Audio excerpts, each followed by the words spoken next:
Bonjour et bienvenue pour une autre vidéo sur l'apithérapie. Donc cette fois-ci, le sujet du jour. J'ai eu beaucoup de questions et c'est une question que j'ai très régulièrement chaque fois que je travaille avec les abeilles, que je fais justement la promotion de l'utilité des produits de la ruche pour la santé, tout ça. Chaque fois que je travaille dans ce domaine, vraiment souvent, je dirais au moins une personne sur 10, et il y en a probablement qui ont cette question, mais qui ne la posent pas, mais au moins une personne sur 10 va poser la question, est-ce que c'est légitime, est-ce que c'est bien, est-ce que c'est correct de récolter les produits de la ruche, de récolter du miel? Est-ce que nous ne sommes pas en train de voler ces produits-là aux abeilles? Ça, je comprends la question. Moi-même, j'ai une fibre écologiste très forte, vraiment depuis tout jeune. Et donc, je comprends très bien cette question et je voulais l'adresser vraiment pour tous ceux qui sont, par exemple, végétaliens, qui ont des valeurs là où même ils vont ne pas manger des produits des abeilles, même si ça vient principalement des plantes, comme ça inclut le travail avec les abeilles et des fois un peu de salive d'abeille, par exemple, eh bien, ils vont préférer ne pas en prendre. Donc, il y a toutes sortes de valeurs comme ça que je comprends d'où ça vient, mais souvent basé sur une certaine ignorance, en fait, de comment ça fonctionne réellement les choses. Moi, je suis sensible au monde agricole hein, depuis toujours. Hein. Voilà, je suis né, mes parents avaient une ferme, tout ça, donc je connais vraiment bien ce monde-là. Je l'ai étudié énormément. Donc voilà. Entrons un petit peu dans les détails de est-ce que c'est légitime, oui ou non? Hein? Excellente question. Alors la réponse directe, le oui ou non, est partagée évidemment. Dans certains cas, oui. Dans certains cas, non. Et il faut savoir que dans certains cas, le non, qui inclut certains cas qu'on va éclairer bientôt, eh bien, il s'agit qu'il y a des productions, bien sûr, de monoculture qui sont pollinisées par les abeilles, qui effectivement représentent des aberrations. Maintenant, pour ceux qui sont végétaliens, ces mêmes aberrations vont aussi s'appliquer pour les plantes elles-mêmes. On va penser par exemple aux amandes. Hein? Moi, quelqu'un qui est végétalien et qui mange des amandes, mais pas par exemple de produits de la ruche, je trouve ça une aberration complète, mais vraiment énorme. Hein? Parce que en mangeant des amandes, vous le savez, juste quand même, je vais te donner toutes les infos. Juste pour être clair, il y a beaucoup d'abeilles qui vont polliniser les amandiers aux États-Unis, en tout cas. Et il y a une production d'amandes vraiment massive qui se fait aux États-Unis. Et c'est une grande cause du déclin des abeilles dans le monde, la pollinisation des amandes aux États-Unis. Pourquoi? Parce qu'il y a un mélange de toutes les abeilles, plein de maladies se propagent. À ce moment-là, il faut savoir qu'il y a, je ne sais plus le pourcentage, mais plus de 50% des abeilles des États-Unis qui participent à ça, à cette fameuse pollinisation des amandiers d'États-Unis. Donc ça, c'est énorme. Et donc, si vous mangez des amandes, bon, en tout cas, surtout s'ils viennent des États-Unis, il y a d'autres endroits, c'est beaucoup moins pire. Hein, des amandes locales, tout ça, bon, ça va, là, dans des petits des pays où il n'y a pas des productions massives de cette sorte. Bon, ça va, évidemment, on ne va pas être fou. Mais si vous consommez des amandes qui viennent des États-Unis, par exemple, et il y a vraiment une production grande, il faut vraiment vérifier d'où ça vient. Hein, eh bien, si on fait ça, il faut savoir que les abeilles pollinisent les amandiers, et quand ils font ça, là, c'est un massacre pour tout. Hein. En plus, les amandiers, ils sont en train d'épuiser là, une ressource d'eau majeure là, en Californie. Donc, c'est à travers cette culture. Donc, c'est vraiment une aberration. Donc, de manger les amandes, pour moi, c'est bien pire. En fait, c'est même pas bien pire. Ça participe directement à ce problème des abeilles, ce problème de pollinisation. Parce qu'en fait, ça encourage le type d'apiculture qui est justement malsain, qui est le type d'apiculture de pollinisation, surtout dans des grandes choses comme ça, c'est très malsain. Et donc, ça encourage l'apiculture malsaine. Et donc, justement, la maltraitance des abeilles, en fait. Donc, vous voyez un peu le rapport. Si on mange les produits qui encouragent l'apiculture malsaine, donc comme les amandes, mais il y en a d'autres, hein. L'huile de canola, par exemple, au Canada, c'est le canola qui a ce rôle. C'est pas les amandes, c'est le canola, où il y a 50% des abeilles du pays qui participent à la pollinisation d'eux. Ben, c'est le canola au Canada. Donc, si on utilise l'huile de canola, en français, en France, pour canola, c'est colza. vous dites colza. Mais au Canada, c'est le plus grand producteur mondial de colza, de canola. Donc, si vous utilisez l'huile de canola, et il y en a dans beaucoup, beaucoup de produits, eh bien, vous encouragez la maltraitance des abeilles. Parce que la pollinisation des lieux de canola, ben là, on parle du type d'apiculture, justement, qui va être malsain. Donc, vous voyez que dans ces cas-là, par exemple, le miel de ces endroits-là, de canola, ou le pollen, ou la propolis qui vient de ces endroits-là, effectivement, c'est un côté malsain. Donc, effectivement, moi, je ne dirais jamais acheter le miel de canola qui vient de ces exploitations-là. Ça, effectivement, je dirais non, c'est préférable pas. Surtout si vous êtes végétalien, vous avez un grand respect, disons, pour les animaux, ce que je comprends tout à fait, là. Eh bien, voilà, je dirais non à ces produits, mais je dirais aussi non aux produits végétaux qui viennent de ces cultures, qui sont pollinisées par les abeilles. Le pire de ces produits, c'est la canneberge, en passant. Ceux qui sont végétaliens mais qui mangent de la canneberge, sachez que vous participez à la violence aux abeilles 1000 millions de fois plus que ceux qui achètent, par exemple, du miel local d'apiculteurs respectueux de leurs abeilles qui, en fait, eux, aident les abeilles. Vous voyez, vous participez avec les canneberges à détruire et à participer à cette corruption du monde de la pollinisation qui est difficile sur les abeilles. Et ça, je donne des exemples du Canada. En France, je ne sais pas exactement les détails. Il faut l'étudier plus précisément. Mais en tout cas, au Canada, c'est comme ça. Donc, vous voyez la différence gigantesque. Et là, il faut être conscient, en fait, de qu'est-ce qui se passe pour vrai. Parce que ce n'est pas en mangeant que des plantes que l'on n'encourage pas l'industrie qui fait violence aux animaux. Il faut une intelligence un peu plus grande. Il faut comprendre un tout petit peu plus la situation. Et donc ça, c'est les moments où on dit non. Autant aux produits de la ruche, des abeilles, qu'aux produits végétales qui viennent justement de cette pollinisation. Même chose avec les bleuets. Il faut faire attention. Le miel de bleuet, attention, il vient d'où? Quel type de pollinisation est-ce qu'il a eu lieu? Là, je parle parce qu'au Canada, il y en a beaucoup des bleuets. Donc, quel type de pollinisation est-ce qu'il y a eu lieu? Est-ce que c'est justement un type de pollinisation qui fait violence aux abeilles? Très possible que oui. Où il y a toutes sortes de produits, là, pesticides et tout ça qui sont dans l'air. C'est très possible. Donc, si vous mangez des bleuets, si vous mangez des canneberges, attention, si vous êtes végétalien, vous allez contre vos valeurs parce que vous encouragez la violence aux abeilles, en fait, aux animaux. Donc, vous voyez un petit peu la chose. Il ne faut pas généraliser. Pour les canneberges, honnêtement, personnellement, en ce moment, je généralise parce que c'est pollinisé par les abeilles, là. C'est jamais bon. J'ai jamais entendu parler d'une culture, là, des canneberges qui est saine, avec pollinisation des abeilles, qui est vraiment bonne. Jusqu'à maintenant, non. Donc, attention aux choix que l'on fait. Il y a beaucoup de choix d'aliments. Vous pouvez en choisir qui n'encouragent pas justement ces choses-là. Donc, vous voyez que au niveau de est-ce qu'il est sain, est-ce qu'il est légitime de prendre les produits des abeilles, en fait, cette question, elle dépend des apiculteurs. Vous savez, en anglais, apiculteur, c'est beekeeper. C'est gardien des abeilles.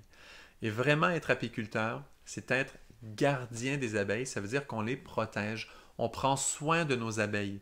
C'est extrêmement important de voir ça. Parce que c'est ça qui répond à la question, est-ce que c'est légitime de prendre le miel des abeilles, le pollen, la propolis? Parce que tout vient de là. Qu'est-ce que l'on fait avec nos abeilles? Les apiculteurs doivent s'assurer que les abeilles vivent dans un lieu où il y a abondance de nourriture, où il y a absence de pesticides, où ils sont dans des lieux sains, où ils peuvent avoir les ressources qu'elles ont besoin facilement et ne mourront pas. Les apiculteurs doivent protéger leurs abeilles l'hiver, au Canada en tout cas.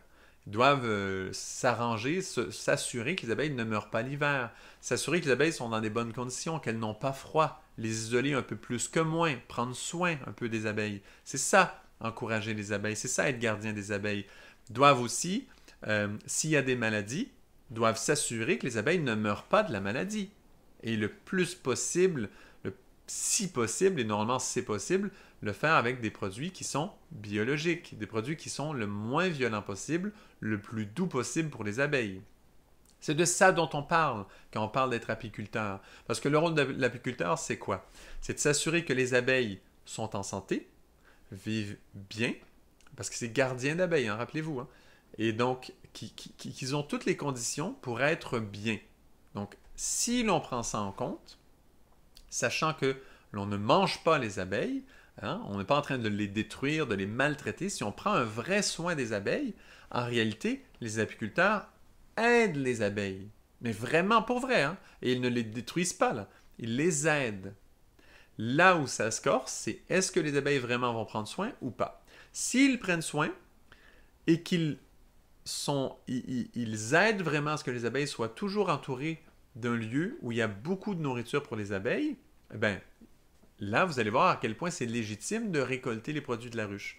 Si l'apiculteur s'assure qu'une ruche est entourée d'une abondance de sources de nectar pour faire le miel, de pollen pour faire leur pain d'abeille et de propolis pour la santé de la ruche, qu'elle puisse récolter la propolis, s'il s'assure de ça, l'apiculteur, eh bien, en fait, les abeilles auront facilité à aller chercher cette nourriture et elles peuvent en récolter immensément.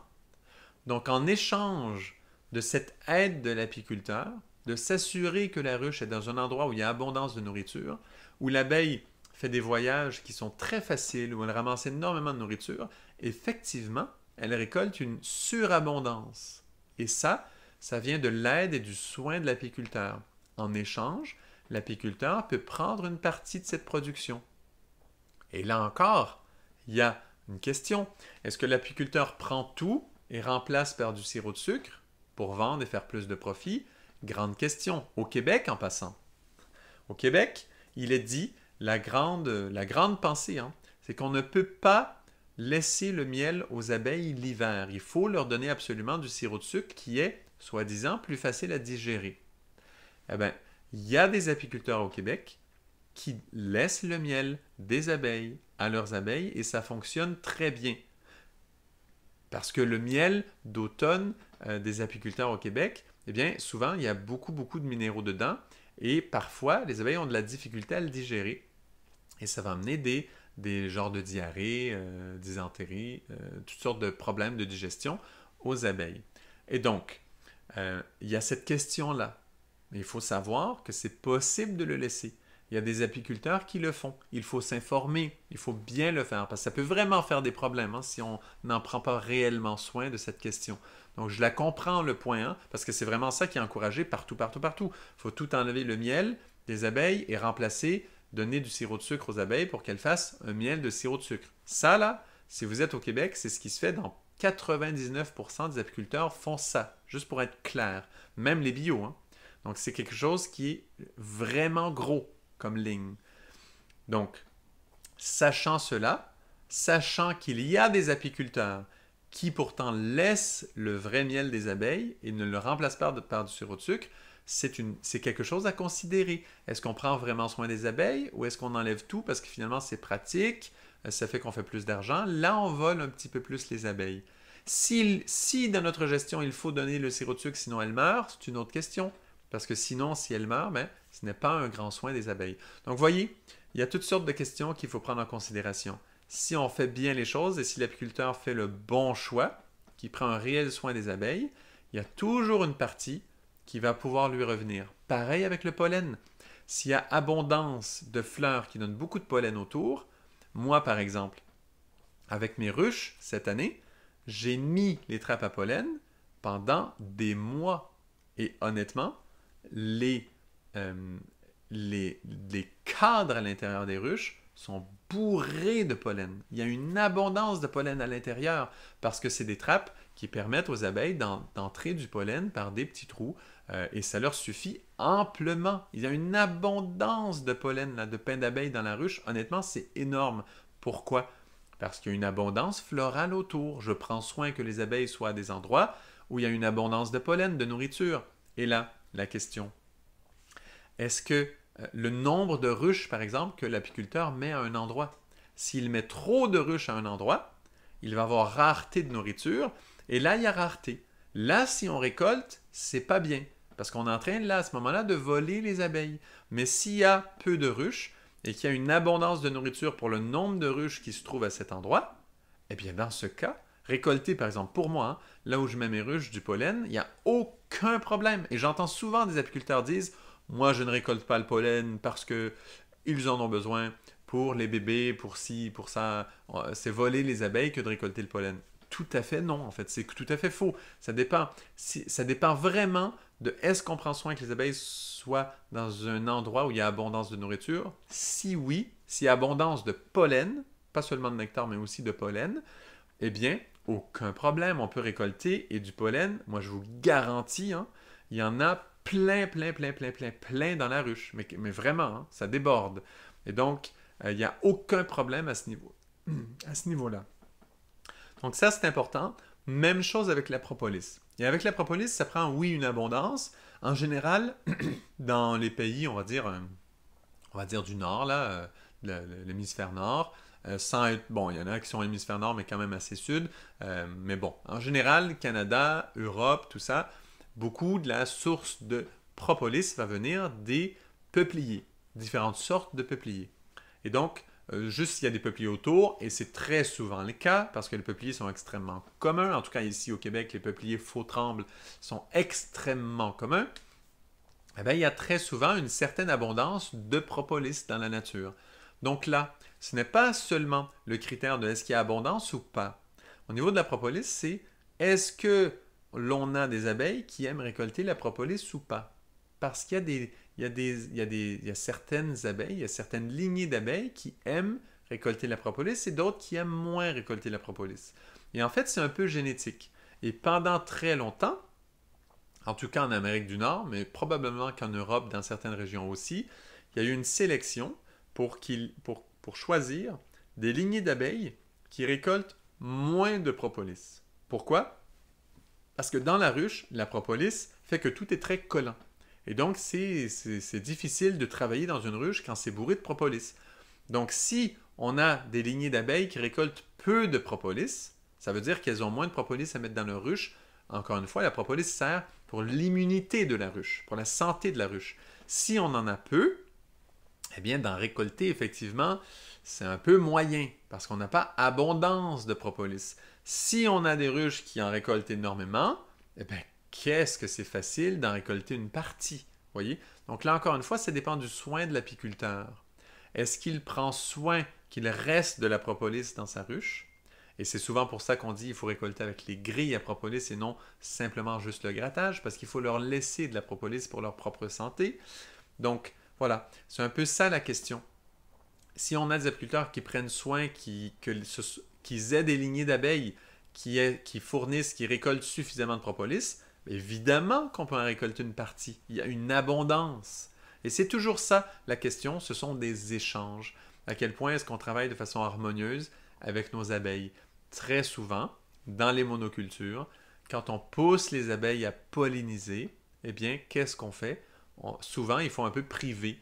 Il va y avoir des monocultures, il n'y aura rien d'autre autour, et donc les abeilles vont finalement aller sur la culture en question. Au niveau des canneberges, les abeilles n'aiment pas aller sur la canneberge. S'il y a abondance de nourriture autour, d'autres choses que les canneberges, les abeilles vont aller ailleurs. Même s'il y a des kilomètres de canneberges, elles vont préférer les autres sources plus abondantes, plus agréables, qui ont des valeurs nutritives plus élevées. Et donc, voilà, souvent la tendance en monoculture, c'est de priver les abeilles pour qu'elles aient vraiment pollinisé les cultures en question. Si on les supplémente au niveau alimentaire pendant, eh bien, ils vont avoir moins envie d'aller polliniser. Donc, ils vont vraiment être privés pour pouvoir y aller. Donc, il faut quand même savoir tout ça. Donc, c'est un peu ça qui nous révèle, est-ce que c'est légitime de récolter miel, pollen et propolis des abeilles? Eh bien voilà, la question se résume ainsi. C'est très simple. Si l'apiculteur prend un vrai soin de ses abeilles, c'est respectueux à 100%. Et rappelez-vous, la première vidéo de cette chaîne d'apithérapie, j'avais très bien décrit comment l'abeille ne détruit rien quand elle va chercher sa nourriture et qu'en réalité, elle multiplie la vie puisqu'elle pollinise les plantes en allant se nourrir. Donc à la place de réduire la vie, prendre une forme de vie et de l'absorber, c'est l'inverse. Elle génère, elle féconde les fleurs, donc elle crée la vie en allant se nourrir. Et elle détruit rien, même pas une feuille. Donc vous vous rappelez de ce point de vue-là. Eh bien, en étant apiculteur et en prenant un vrai soin des abeilles, nous participons à cette chaîne. On ne détruit pas les abeilles, nous les aidons réellement à grandir, à se multiplier. Nous pouvons même permettre à des abeilles qui normalement, il n'y en avait pas, hein, des abeilles à miel au Canada. Donc on peut permettre par exemple qu'il y ait des abeilles à miel dans ces entourages et participer à créer justement des lieux d'abondance où la nature justement augmente et que l'on soit en tant qu'être humain des agents, des acteurs d'abondance de la nature qui aidons la nature, comme toutes les philosophies de permaculture, c'est ça qu'il y a derrière. Hein? C'est l'être humain qui est un agent qui aide la nature, qui participe, qui fait partie prenante de la nature et qui le fait avec la plus belle intention et qui augmente la vie toujours. Et dans ce sens, évidemment que si on prend un vrai soin, on peut prendre une partie pour se nourrir et on sait qu'on a tout ce qu'il faut en plus dans une ruche pour se nourrir parce que le pollen est une nourriture complète. Hein? J'avais fait des vidéos aussi sur ça. Et donc, il y en aura plus pour mieux préciser. Et voilà. Donc, c'est tout à fait possible d'avoir une partie. Et du coup, qu'est-ce qu'on peut faire? Planter toutes sortes de choses qui sont agréables et qui soutiennent justement cette force de la nature. Et ça fait des apiculteurs respectueux qui peuvent récolter les produits de la ruche. Et c'est dans ce sens, en apithérapie, que l'on travaille. Et l'apithérapie est formidable. Pourquoi? Parce que c'est celle qui donne une vraie valeur aux produits de la ruche. Et c'est celle qui dit le rôle des abeilles à miel sur Terre, c'est l'apithérapie. Ce n'est pas polliniser des grands champs de monoculture très souvent bourrés de pesticides qui sont extrêmement nuisibles pour les abeilles. Ce n'est pas ça le rôle des abeilles sur Terre. Ce n'est pas cette peur là sur les médias qu'il faut absolument que les abeilles pollinisent les grands champs de monoculture. Ils ne disent pas ça, les grands champs de monoculture. Ils se gardent de dire ça, mais c'est ça la réalité. Derrière cette ambiance de peur qu'ils mettent sur l'humanité qu'en 4 ans, les abeilles, s'ils disparaissent, nous mourrons tous. Puis après, ils mettent des statistiques que tant de nourriture est pollinisée par les abeilles à miel. Voyez un petit peu là, c'est une ambiance de peur. Attention, c'est pas la réalité. Il ne faut pas avoir peur. Il faut nourrir quelque chose de vivant. Donc quand on entend ça, cette peur, ces abeilles disparaissent, c'est la fin du monde, c'est qui a derrière en réalité? Ce sont les gens qui encouragent les grandes monocultures pleines de pesticides. Parce que ce sont eux qui utilisent les abeilles à miel pour polliniser leurs ressources. Vous voyez un peu? Alors que ceux qui font de l'agriculture plus biologique, de l'agriculture plus saine, plus variée, ne sont pas dans cette peur. Jamais ne vont parler de ça.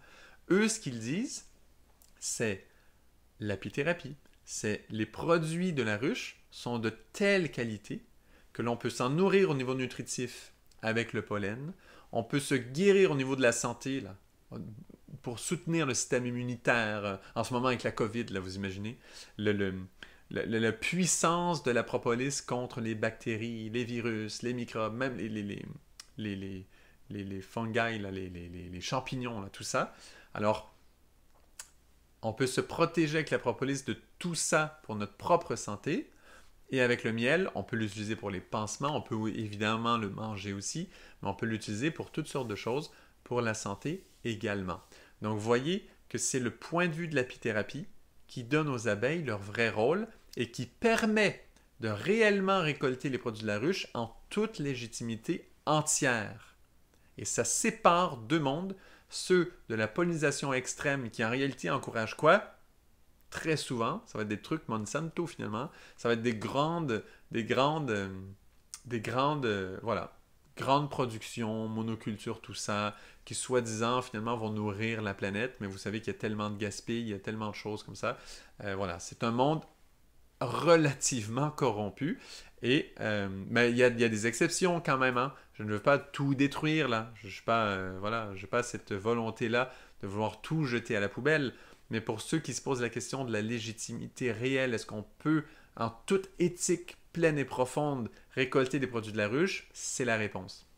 Si on le voit avec l'apithérapie et un vrai respect des abeilles, et qu'on voit vraiment la réelle valeur des produits de la ruche et qu'on en prend soin, qu'on ne va pas justement déshydrater le pollen et détruire ses propriétés, qu'on va en prendre un vrai soin, tu vois, parce qu'on protège, on fait attention, et on crée toute une chaîne de protection réelle des abeilles, et non mettre la peur de la disparition des abeilles et après pousser des monocultures. Là, hein? Voyez un petit peu les points de vue.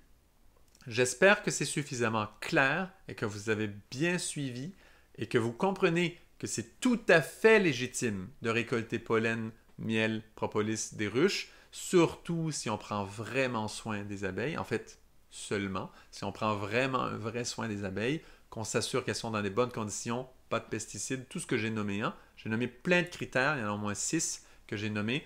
Et voilà, c'est ça qu'il faut vérifier.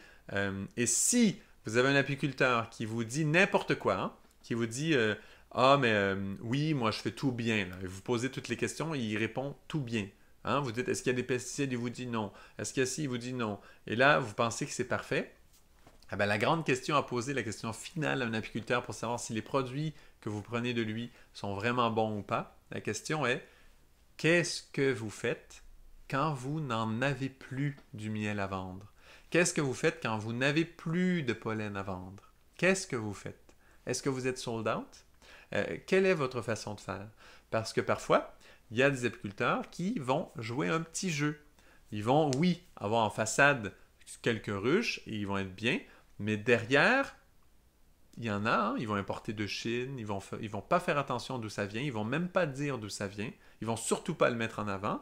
Et voilà. Donc là, parce que quand ils n'ont plus de leurs produits, qu'est-ce qu'ils vendent en fait? Peut-être que vous pensez que vous achetez leurs produits et ce n'est même pas les leurs. La question qui détermine tout, c'est qu'est-ce que vous faites quand vous n'en avez plus?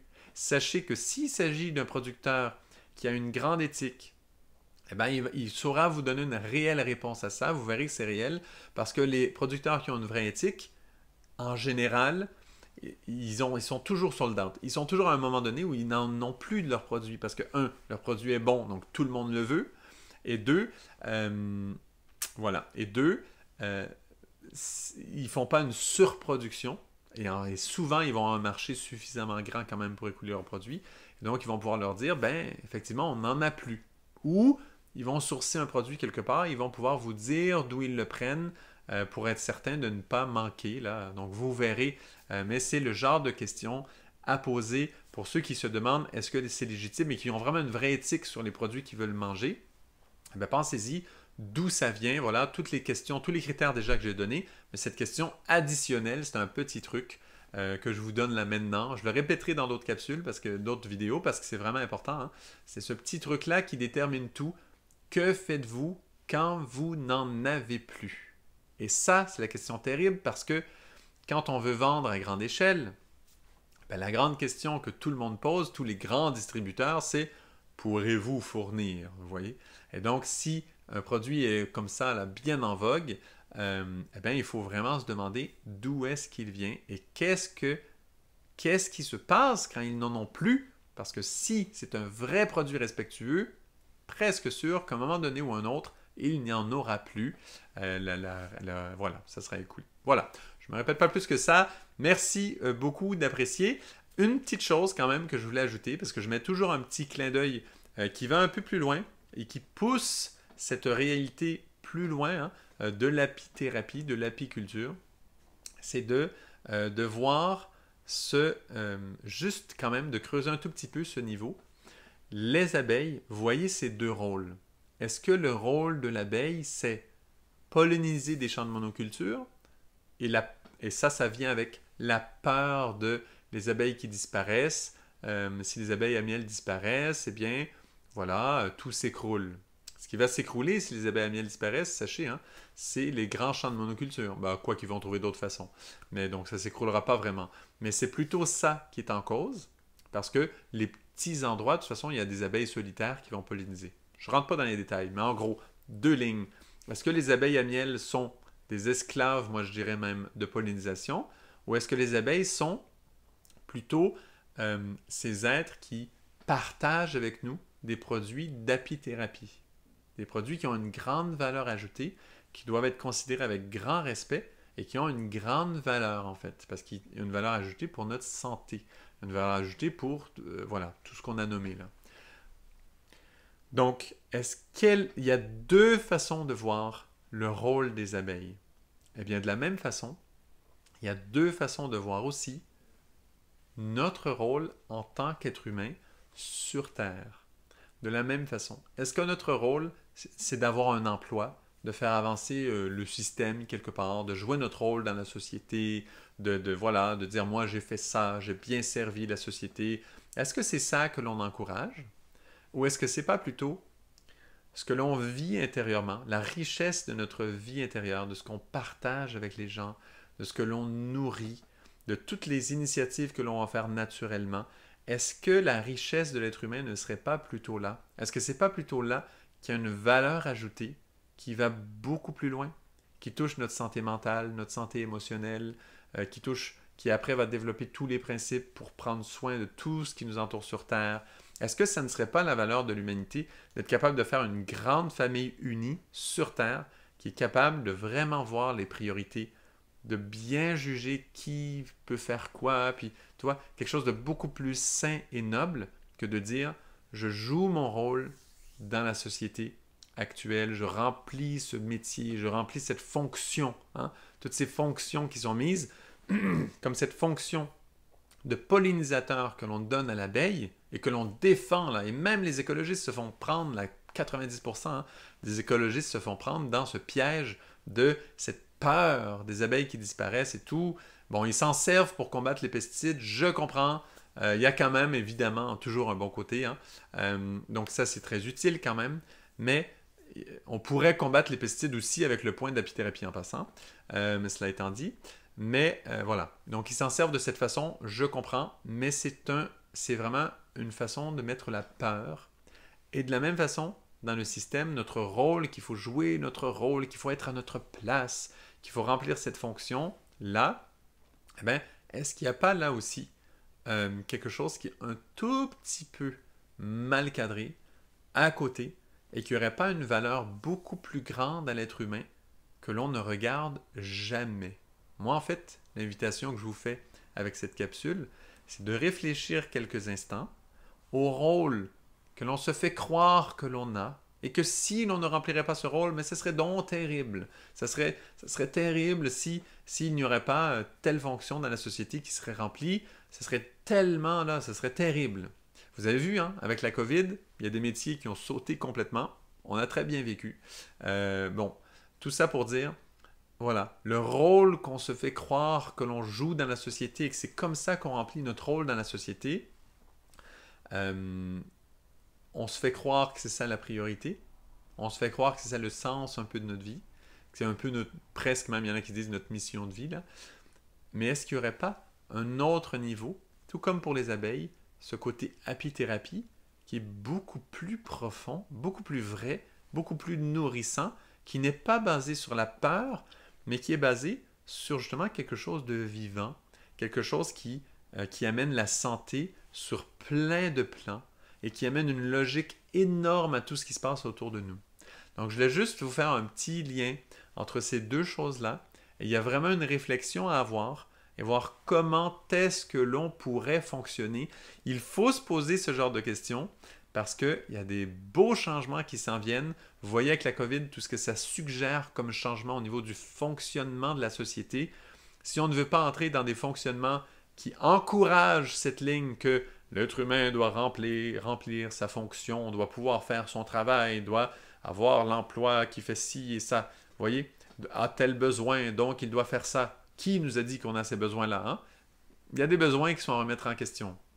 Donc, vous voyez, il y a cette ligne-là de la société qui est très forte, mais avec tous les changements qui sont mis, là, toutes les choses qui sont mises en question, tous les changements qui nous sont suggérés, est-ce qu'il n'y aurait pas aussi une autre avenue qui suggérerait que le rôle de l'humain est autre et qu'il est beaucoup plus nourricier, beaucoup plus vivant, beaucoup plus profond, beaucoup plus vrai? Voilà. C'est de la même chose qu'on a ces deux façons de voir pour les abeilles. Monoculture, miel, on va dire. Hein? Monoculture et miel de piètre qualité, même, je dirais, souvent coupé au sucre. Donc, c'est ce type de vision-là, donc pollinisation avec le régime de peur qui vient avec, ou apithérapie, façon de se nourrir saine, en harmonie avec la nature, une vision de l'agroalimentaire complètement différente à cause du rôle que le pollen peut jouer dans tout ça, et qui nous donne une liberté au niveau agroalimentaire exceptionnelle. C'est quelque chose à venir pour moi, hein? C'est quelque chose qui s'en vient hein, pour l'humanité, ça, de comprendre ça. Quand on va sortir de l'illusion que les abeilles servent à polliniser notre nourriture, mais en réalité, ils pollinisent quoi? Les grands champs de monoculture. Bon, quand on va sortir de cette illusion et qu'on va voir le potentiel de l'apithérapie, eh bien là, oh, il y a un autre sens. Et pareil pour nous en tant qu'être humain.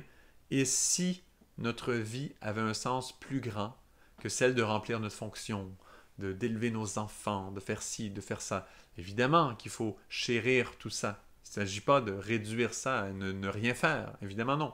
Il faut le faire quand même, mais avec un autre point de vue, le point de vue justement qui est celui de l'apithérapie, mais cette fois-ci pour les humains, qui est beaucoup plus vivant, qui inclut beaucoup plus de plans. Hein? Vous voyez comme avec la grande pollinisation, il y a pollinisation et miel. Avec l'apithérapie, on a toutes les utilisations du miel, toutes les utilisations du pollen, toutes les utilisations de la propolis et d'autres produits de la ruche que je suis mieux de ne pas mentionner en ce moment, comme le venin et autres. Parce que bon, il y a d'autres explications qui viennent avec ça, c'est d'autres chapitres. Mais pour ces trois, voilà, on a déjà tout ça qui sont nommés et ces utilisations sont beaucoup plus vastes, interagissent avec beaucoup plus de plans dans l'être humain. Voilà. Et donc, même chose pour nous-mêmes. Merci beaucoup pour votre écoute. Partagez autant que vous pouvez. Encore une fois, c'est une toute petite chaîne. N'oubliez pas, je fais aussi la version en anglais. Si vous avez des amis, un réseau en anglais, que vous voulez partager ce genre d'informations, allez-y. Allez sur ma chaîne d'apithérapie en anglais et vous verrez les mêmes vidéos sont là. Donc, merci beaucoup pour votre écoute et bon travail à tous.